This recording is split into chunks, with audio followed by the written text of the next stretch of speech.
evening. Welcome to Take on Tech, your number one tech show that keeps you updated on all matters technology. Well, today we continue with the conversation that we started last week on matters digital security, and still we have the first data commissioner in Kenya to help us with this discussion. So you are in the right place because we discuss about things that concern us. The hashtag is Take on Tech, and I hope you are ready for a good takeoff. My name is Stephanie Ayieta.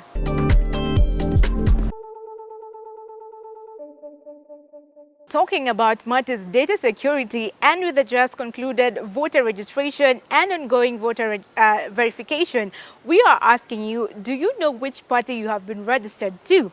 Have you confirmed which party you have been registered to? Well, if you haven't, you can do that today. Just go to our fan page, that is Take on Tech, or at KBC Channel 1, and we have shared a link where you can go and verify. And if in case you have been registered to a party that you're not aligned to, you can self-purge from that party, and after 7 days they will officially deregister you from that party. So do that as we keep you updated with what has been happening in the tech world.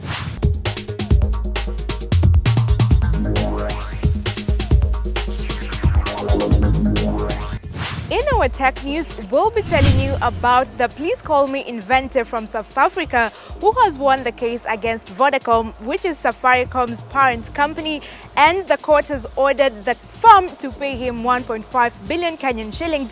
That, and also about the issuance of a discussion paper by the Central Bank of Kenya on matters central bank digital currency that has been issued for public comment. This and much more in our tech news roundup.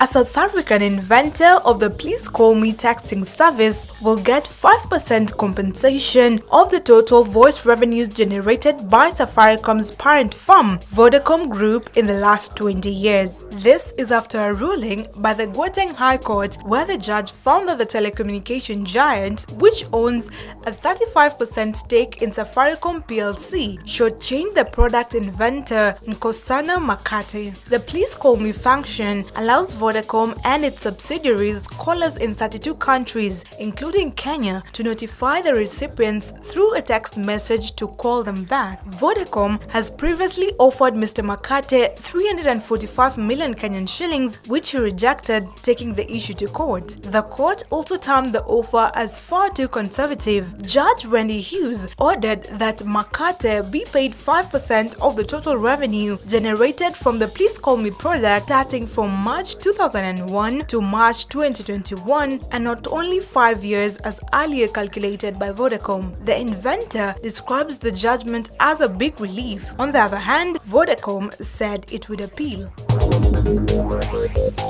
The Central Bank of Kenya has announced the issuance of a discussion paper on central bank digital currency for public comments. The discussion paper invites comments from the public to be considered when assessing the potential use case for central bank digital currency in the country. The central bank is collecting comments on the issue via an online form for 120 days, the deadline being May 20th this year at 5 p.m. A central bank digital currency is a country's national currency that exists in electronic form under issuance, control, and regulation of the country's monetary authority and supported by the government. There are opportunities and risks posed to Kenya upon adoption of a central bank digital currency, as highlighted in the discussion paper. To adopt a digital currency in the country, the government of Kenya should ensure that the central bank digital currency is simple to use by the majority of the population in the country, has lower transaction cost than the already existing mode of payments, supports flawless convertibility to other currencies, continually available, and has a high degree of security, and is flexible and safe.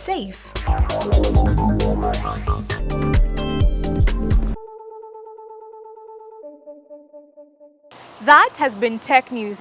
This is an initiative by the Central Bank of Kenya to ensure informed policy decisions regarding innovations. Now you have up until 30th May this year to issue your comment via an online form that is on the CBK website on this particular issue. With that, let's now move on to our Tech of the Week.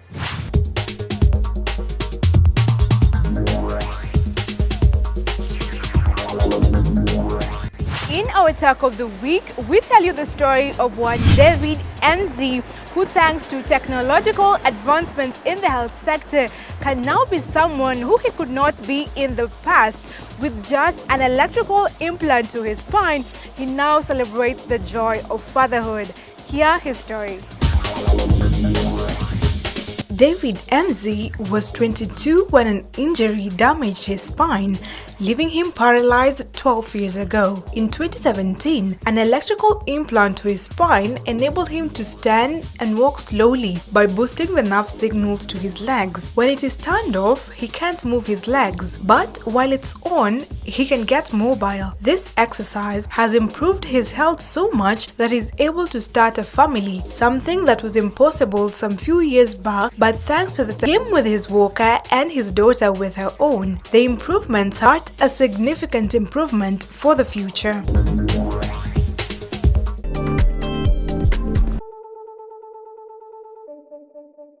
We had so many cases last year of people being registered in political parties that they are not aligned to. And today, since we're talking about matters data security, we are asking you, have you verified which political party you have been registered with? You can do this by checking on our fan page, where we have shared with you a link where you can go and verify which political party you have been registered with. And if you have not been registered with a political party that you are aligned to, you can self-purge from this party. It gives you a 7-day grace period before they officially deregister you. So go on our fan page, which is Take on Tech, or at KBC Channel 1 using the hashtag Take on Tech. Do that as we join the wonderful conversation with Githaiga and Kenya's first data commissioner on this particular issue, data security. Welcome to the interview section of Take on Tech. In today's program, we continue this conversation of data protection with Kenya's data commissioner, Immaculate Kassait. Welcome to the program. You have been in office for close to 2 years. Have you started interacting with wananchi?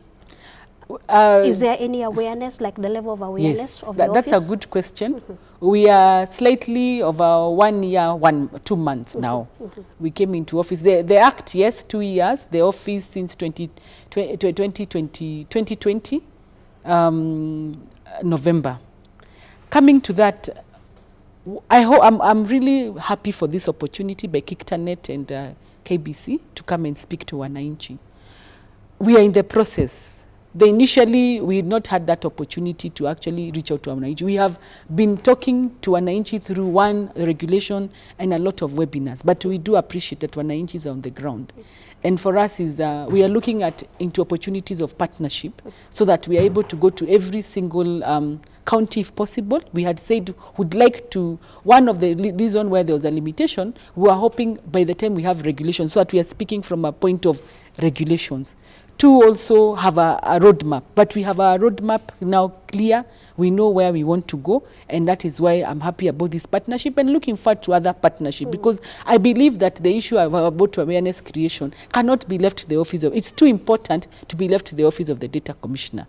We need to look at it from a champion perspective, partner with civil society organization, partner with data controllers and processors, that's organization, because even them as data controllers and processors, they also have a clientele.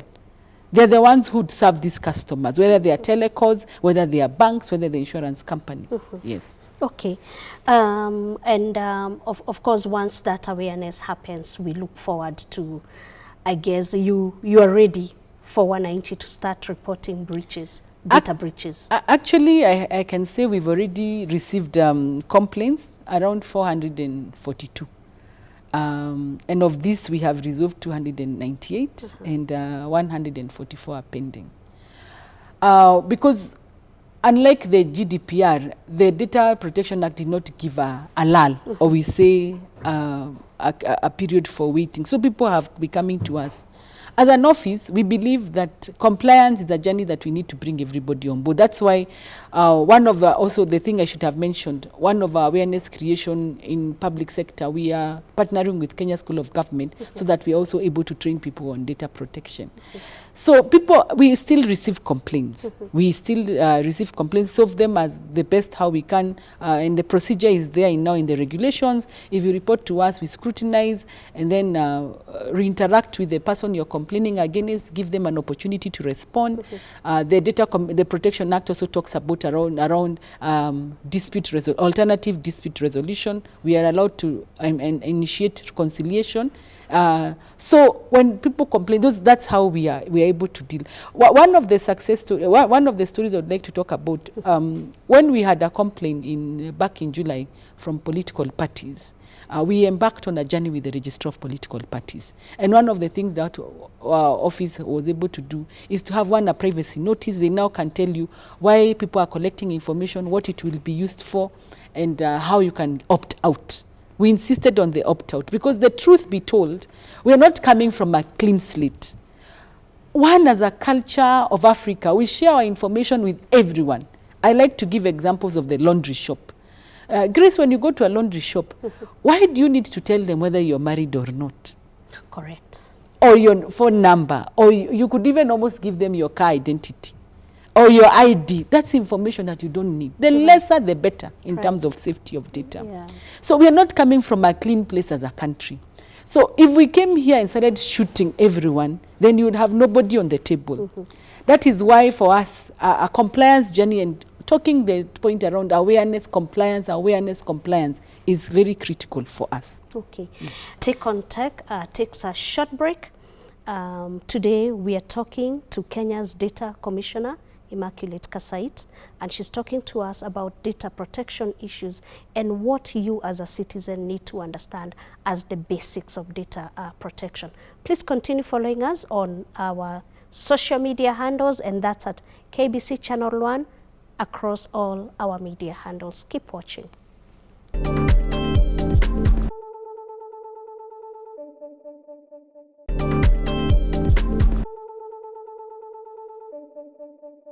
You're watching Take on Tech, a weekly program that brings you technological concepts and debates and breaks them down in an untech way.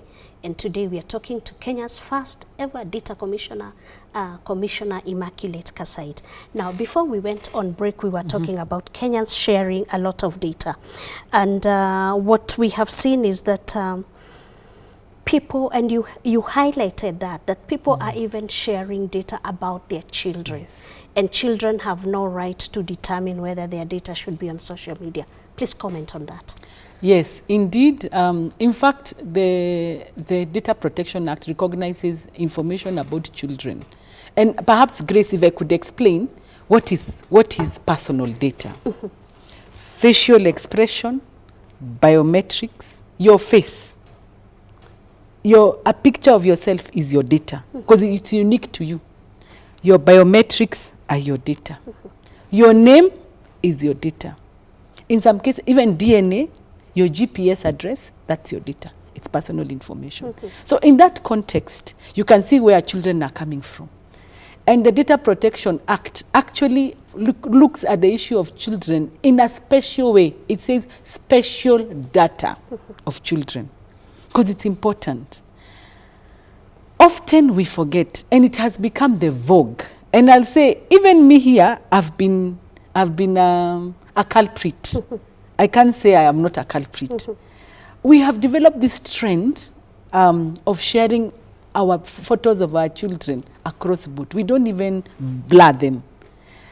We are exposing them because that is a violation of their right to privacy. And like children, they may not know, or they cannot object to it. Yet you're the guardian and you're supposed to be protecting them. So ask yourself, in the worst case scenario, when people know where your children are, where they go to school, how they look like, aren't we making them look naked in front of the world?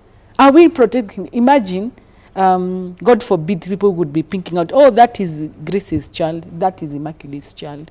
People, and we can't say human beings are always kind. There are those who could have ill motives. It's important we are aware. Sharing our children's information on social media goes fundamentally against the principles of data protection. It might be, you might say it's your right, but also it's important to ask yourself, what about the child? Right. We are coming to the end of the interview section, but I would like you to actually just speak to Kenyans, and especially those who have not had an opportunity to engage with you. How do you want them to engage with you and your office? Thank you very much, Grace, for that question. You can engage with our office. One, like I'm saying, this is an opportunity for awareness creation.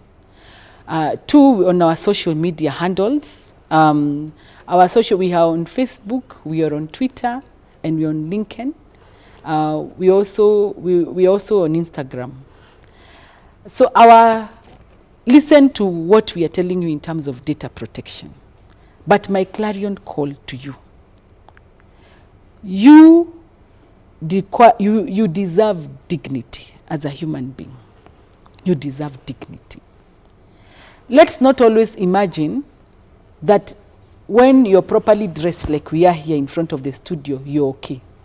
Perhaps this covers properly. But when we go to social media platform, you expose yourself completely to the extent of almost looking naked. Because what don't we know about you? So my clarion call, always ask yourself, why do I need to share my information about myself? And I said, your name, your gender, your female, your male, your date of birth, your family members, your children. Do you need to share it? And even when you share, can you then start asking those questions so that we now change into a culture, which is one of our clarion call in our strategic plan, a culture of data privacy. A culture of data privacy. And in the long run, when you have a culture of data privacy, everybody is careful about what information they are collecting and how they safeguard it on your behalf, because there are consequences. Let's not forget there are consequences of sharing data. Well, our clarion call is on compliance and awareness creation. Lack of adhering to it for a company, for instance, could cost you up to 1% of your annual returns or revenue. So, and also reputation. Who would want to do business with an institution that does not protect Wananchi's data? So that is my clarion call. Ask, why do you need my information? And do you need my phone number, my ID? Do you need all that information? If it's not necessary and it's not for a lawful purpose, then please keep it to yourself, because it's your dignity. Yeah, your information is your dignity. Thank you. Wow. What a way to end the interview section. You deserve dignity, and please embrace a culture of data privacy. Always ask, is this data necessary before you share it? Thank you very much, Commissioner Immaculate Kassait, for gracing Take on Tech. We've learned a lot. I think we've just learned a bit of what. Yes. So we look forward to hosting you in future programs when you can come and tell us more about what your office is doing. Take on Tech, the interview section comes to an end, and today we were talking about data protection with Kenya's first ever data commissioner. My name is Grace Githaiga. Please continue following us on our social media handles, and that's at KBC Channel 1 across all our social media handles.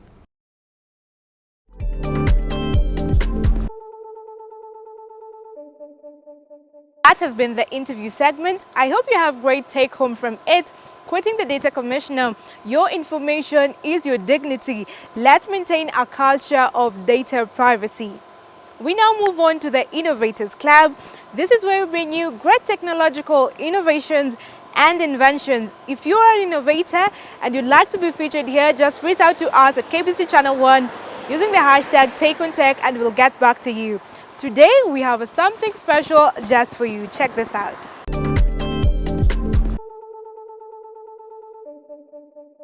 Well, that was the curtain on today's show, but as you know, the conversation never stops. Today we have been speaking on matters data security, and we are asking you, have you verified which political party that you have been registered with?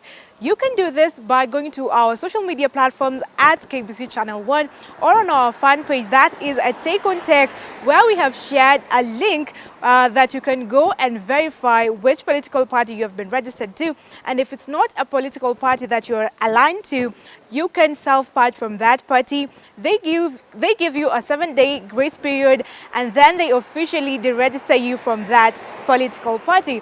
Share your feedback with us at KBC Channel 1. That is on across all social media platforms using the hashtag #TakeOnTech. Also, you can talk to me at Stephanie_Ayieta, that is on Instagram, and Stephanie Ayieta across all other social media platforms. Let's meet next week, same time, same place. Until then, bye-bye.